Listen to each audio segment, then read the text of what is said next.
So let's take a look at the second Python problem. So here a user is being prompted to enter the name and age of an employee, and the program continues to prompt the user for the name and age of an employee until the list is complete. And when the list is complete, then the user just simply enters null as the name.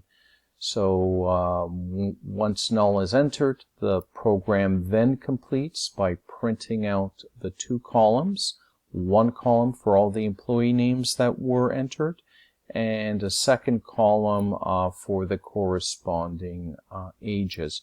So in this case, the requirement for our program is to make use of a dictionary and a while loop, or what is sometimes called a do-while loop. So the key word for that is while. So let's go ahead and look at the code for this.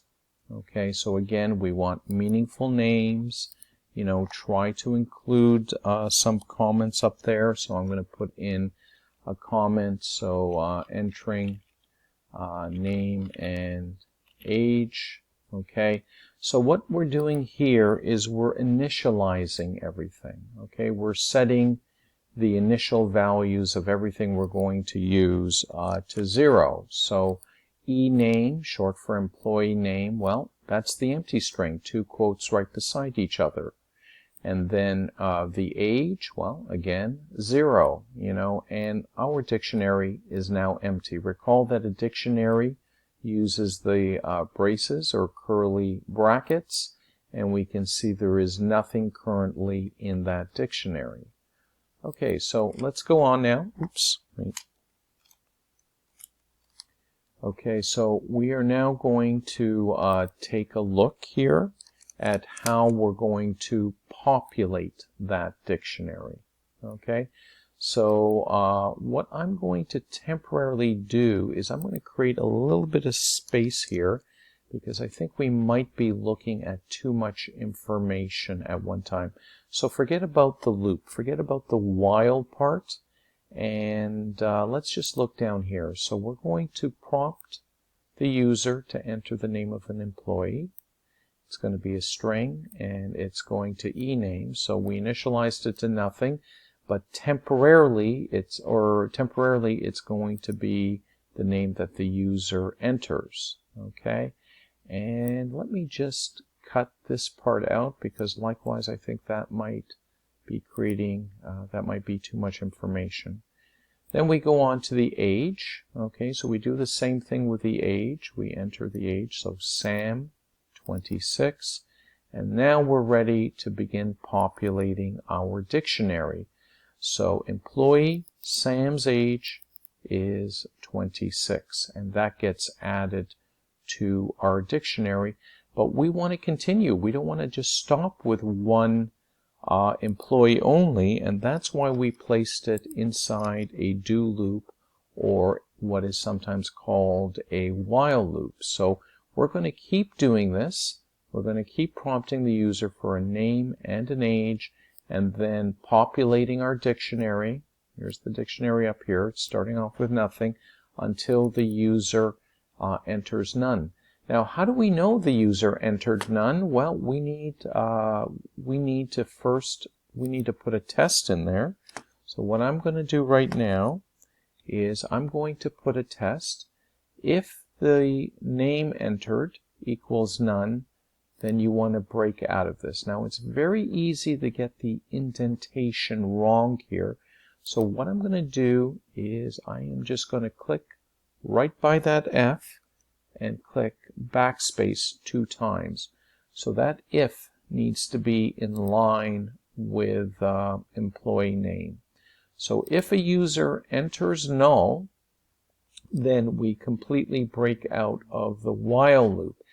And then we print out the employees. Well, you're probably wondering, why do we need this extra little bit here? After all, we're doing a test, so why can't we just keep going until the test is complete?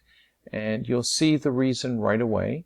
So let me just temporarily cut that out. We're going to run it as it is. So let's enter a name, Sam, and then we're going to enter an age, 27, and then Jeff, he's 33, okay, and we're done. So let's enter null in there. Now watch what happens. It still wants the prompt for the age. It's going to the next line over here, enter age, and we don't want that. Once null is entered, we want to break out. So what we're going to do, let me go ahead and stop the code. We are going to go ahead and put a break statement in there. So if the name entered is null, go ahead and break out. Now, that populates our dictionary, and we can go ahead and print out the dictionary, and we're going to do this in a simple way. Print employees. We don't want this to be too complicated at first. Let me cut out this extra piece of code here. Okay, on the exam, that little extra piece is going to be optional. It's not really going to be needed, but let's go ahead and try this out. Okay, so enter name, okay, Sam, age 27, and then enter another name, Jeff, and then his age was 33. Okay, and we're pretty much done. So I'm going to enter the keyword null here, okay, and boom, it prints out the dictionary. So on the final exam, you don't need to neatly format it into 2 columns. If you just print out the dictionary as it is, that's perfectly fine. But just for the sake of this assignment, I want to convince you that you can print out 2 columns, and this is how we're going to do it. We're going to use a for loop to cycle through the items in employee, and we're going to print them out side by side. So this time, if we run our program, Sam, age 27, the other employee is Jeff, age 33. We are done. We enter null here. Okay, you can see it is printing out the dictionary just like we did before, but now we have 2 columns there, 1 column for the name, 1 column for the age, and we can actually make this really neat here. We can put special symbols in our code called escape sequences, so we can push it over, you know, by 1 or 2 tabs, so the number 27 appears over on the right, and the number 33 appears underneath that. And those are called escape sequences, but that's beyond the scope of what we're trying to do. So if you can get the code this far, where you're just simply printing out the dictionary, that's perfectly fine. You don't really require that extra for loop to put it in 2 neat columns.